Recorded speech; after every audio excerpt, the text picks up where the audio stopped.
Here are some of the worst criminals Trump deported in just 1 week. Well, first off, let's go to here, because here we are.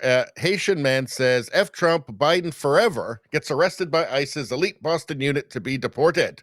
So I'm not going back to Haiti.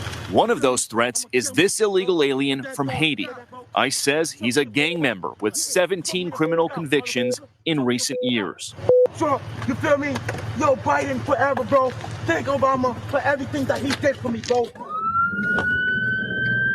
ICE Boston quickly takes down its next targets, including this illegal alien from Brazil who has an Interpol red notice for armed robbery.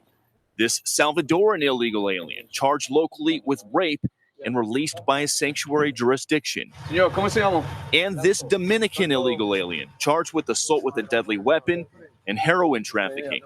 Officers also arrested this Guatemalan MS-13 gang member facing gun charges.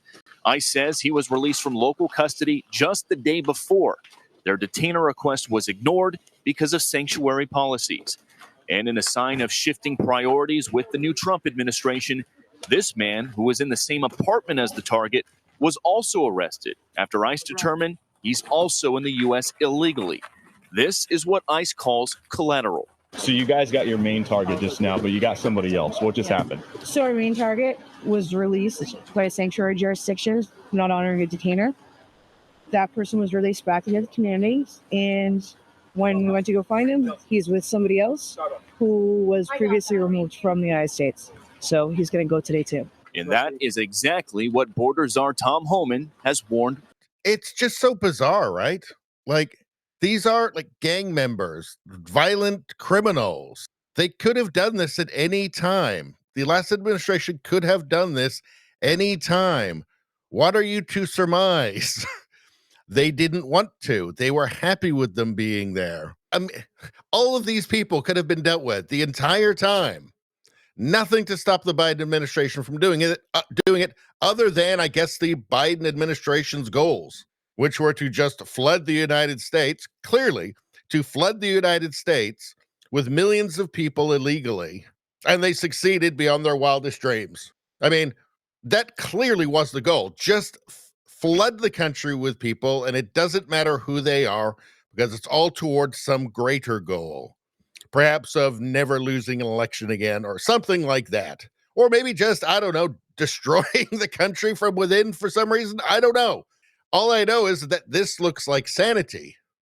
Any sane person, if asked, should we deport the violent criminal who will happily commit a crime against you? Should we deport them? Any sane person will say yes. President Donald Trump wasted no time fulfilling his campaign promises to crack down on illegal immigration and deport individuals residing in the U.S. unlawfully, particularly those with criminal records.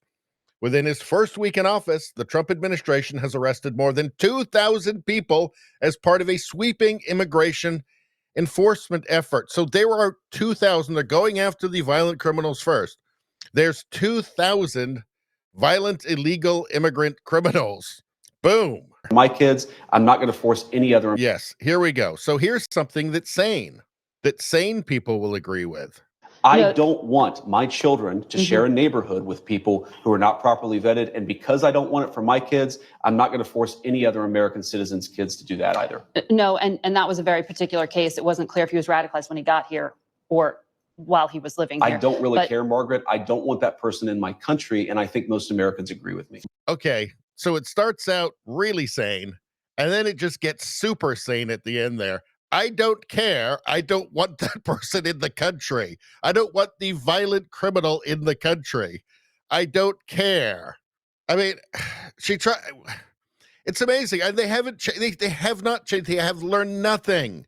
They have learned nothing. They saved their adversarial tone for Republicans, any conservative. That is nowhere to be seen during the Biden administration, obviously, or Obama, or any of them, right?